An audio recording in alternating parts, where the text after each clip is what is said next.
Welcome to the Utah Home Builders Association podcast. My name is Jessie. I'm here with Ross Ford. Ross, you work at the HBA. What is your job? What's your title? I'm the executive officer here, so that I kind of run the whole show. All right, Ross is the man. He is a master builder.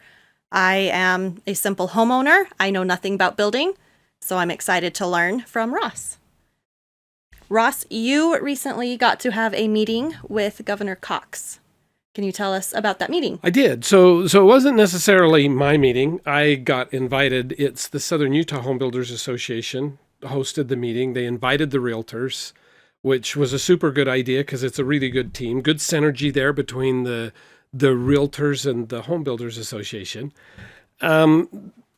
And it was to talk about housing and affordable housing, and it's kind of the governor's really big push right now. So I like that. Yeah, super interesting. For me, the what I really enjoyed is that you don't usually get a politician that is willing to spend so much political capital on something, especially so close to an election. That's right. So the governor's taken a really, really hard issue, and he's taking a stance and saying, okay, we have to deal with this. And rather than sending it to a committee or saying, let's think about it, he's saying, here's what we're going to do, and I expect people to perform. And that's kind of what this was. And he's given similar talks elsewhere. It was just a fun one to go listen to. Well, that sounds great. I think I saw that this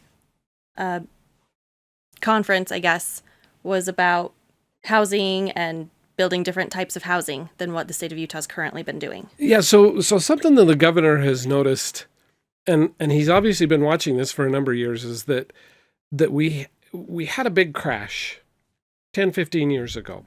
Mm-hmm. Following that crash, just because of the way the economy worked, we stopped building starter homes.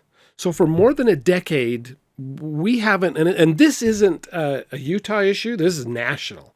We just didn't build starter homes. I've noticed that. So we have a big shortage of them. So the governor has looked at it and says, you know what we need to get out of this housing problem? That just basic economics says if you increase the supply, the demand will help lower that price. Right now, there's so many people needing a starter home, they can't get into it. So the governor has thrown out a challenge that we build 30 or 35,000 starter homes, not just homes, but starter homes in the next 5 years. So how is a starter home different than a townhome? So, which super good question.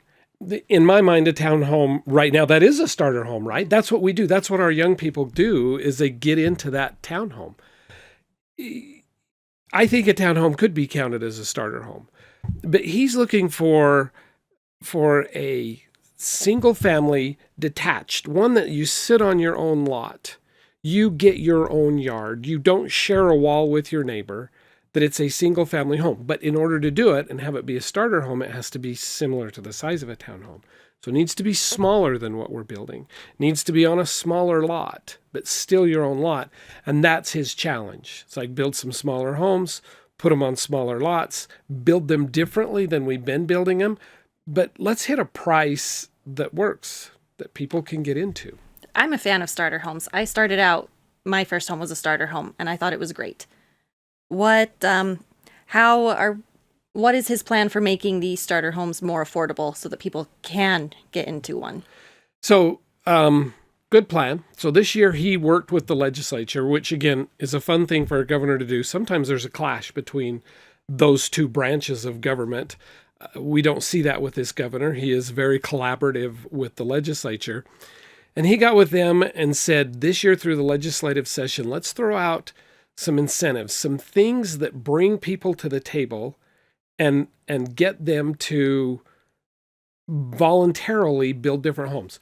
So the builders, they build what the market wants to a point. They do that right up until they hit a barrier that says, oh, you can't build this. The cities plan the city, and that's their job, is to plan the city, and they respond to the residents of the city. So a lot of the cities have said, no, we don't want tiny lots. We want bigger lots. We want bigger homes. It makes our city look nicer. So the governor put together some incentive packages with the legislature and said, okay, and the big one that he's pushing, which I think is a really good one, is they went and got a bunch of money that is as the taxes come in, it goes into a big giant fund, and then the state treasurer invests that fund all over the world. And some of it's a real short-term investment, some's a little longer-term investment, but his job is to go get as much return for the state of Utah as he possibly can. So the first hurdle was go to him and say, we want to take a big chunk of that money and we want to invest it in Utah, and it might not be at the same rate you're used to getting. Well, the treasurer has a very specific charge. Get as much money as I can. So that was the first hurdle. The treasurer agreed to it.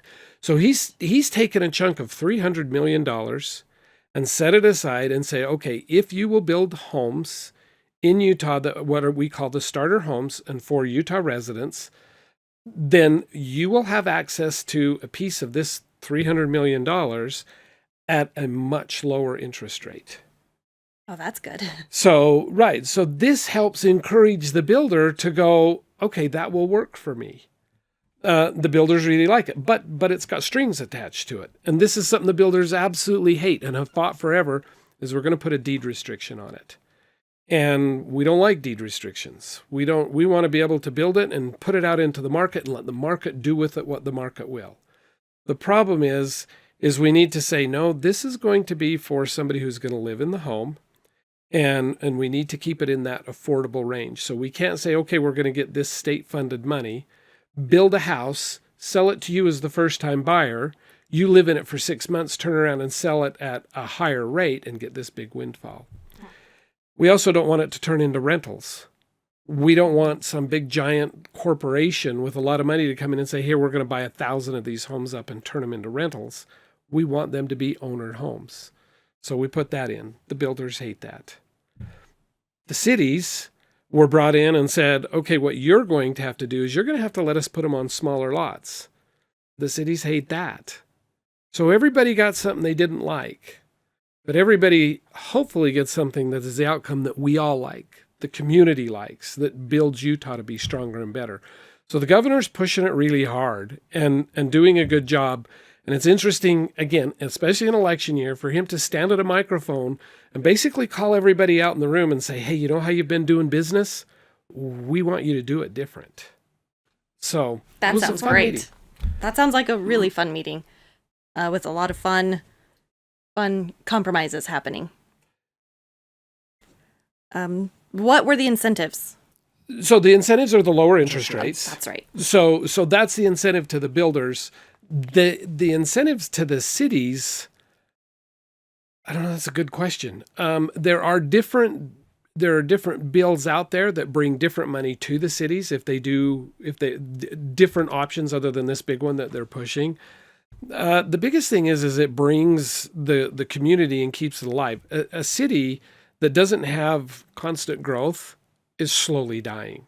They need that youth coming back in to keep the city healthy, keep our workforce there, and we do it. The interesting thing is on this, and in this conference, this talk he gave more than any I've heard so far, is he kind of treated it like an ultimatum. He said, this year we haven't done anything that would harm the city or give a regulation to a city or a requirement to a city. It's just, here's some fun things you could do. Go do them. That's unusual for a politician to give an ultimatum. But what it is we're going to give you 1 year. And at the end of that year, we better see some results. And if not, we may come in with more of some sort of a regulation. Maybe something that says we'll do a by right zoning, which is kind of a term of art in the construction industry and the development community, which would say if you have, for example, anything in the city that's zoned residential, then a builder could build a certain number of units per acre on that land. So rather than the city having the ability to look at it and go, well, that's not a good project, or we should do this, or we should make it bigger, it would be, no, if that's what it is, the builder can go in and build a lot more dense.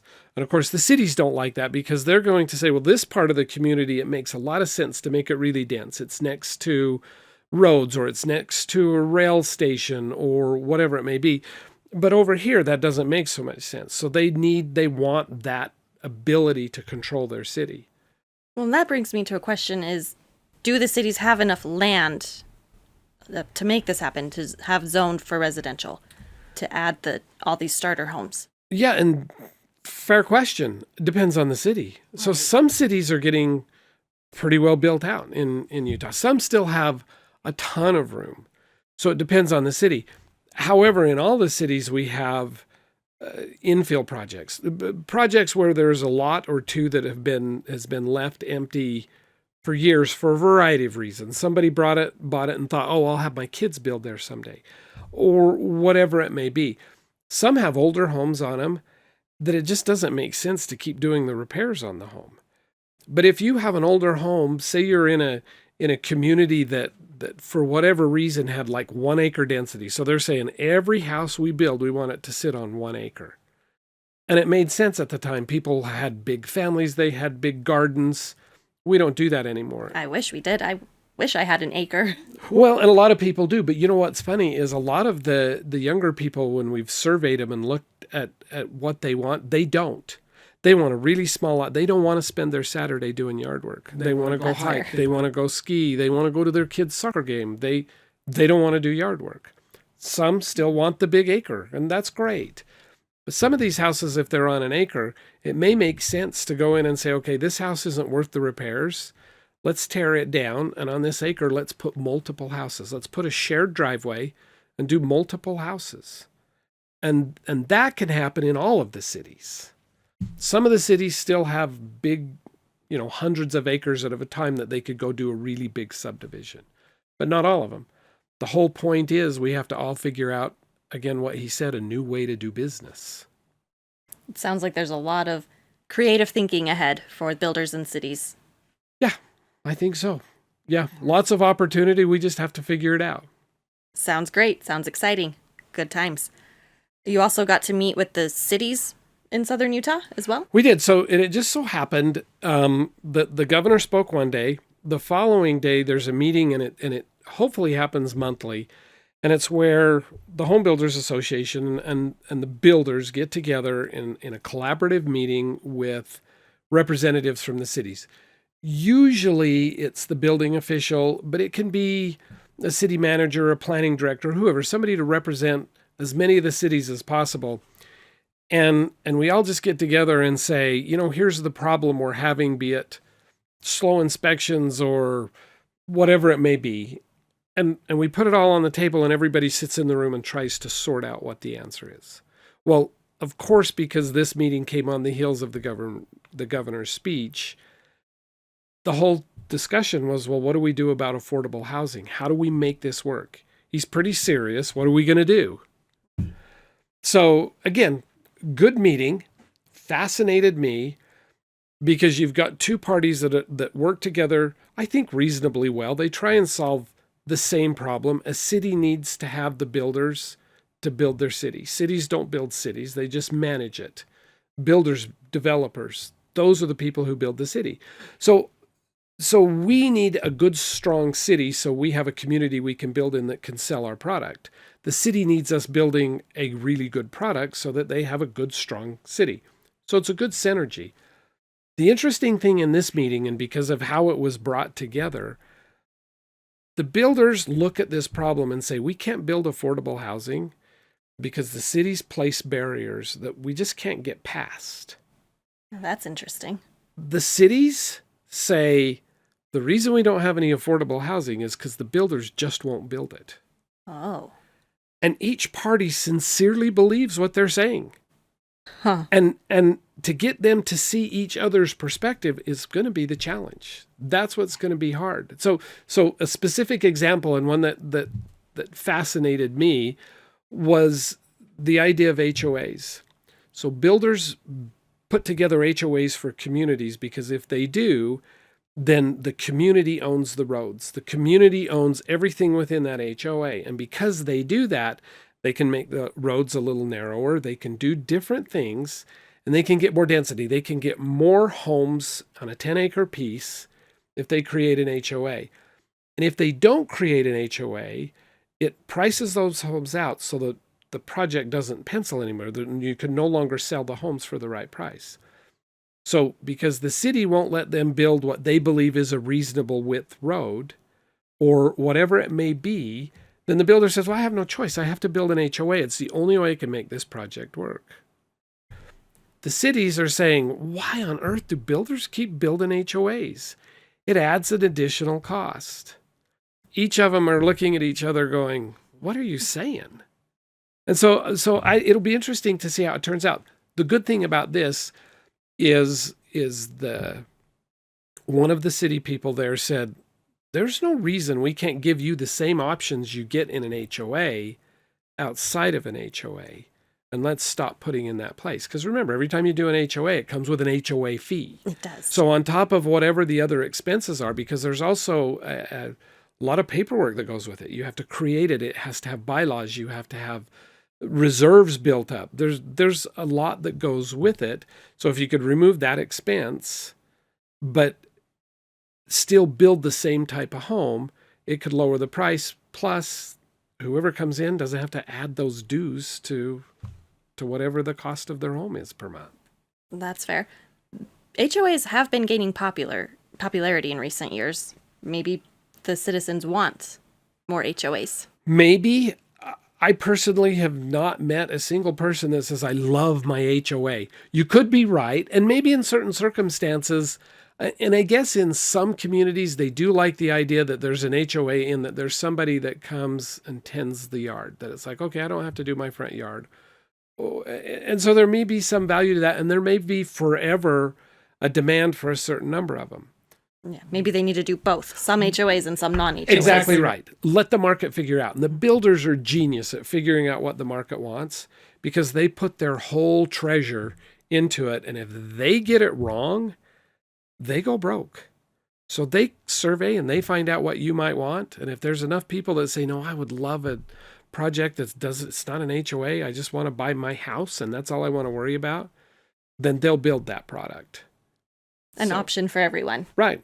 Let's have all of those options out. Sounds great. I'm excited to see how this plays out in the next year. Here we believe that everyone deserves a home. Let's remove the barriers.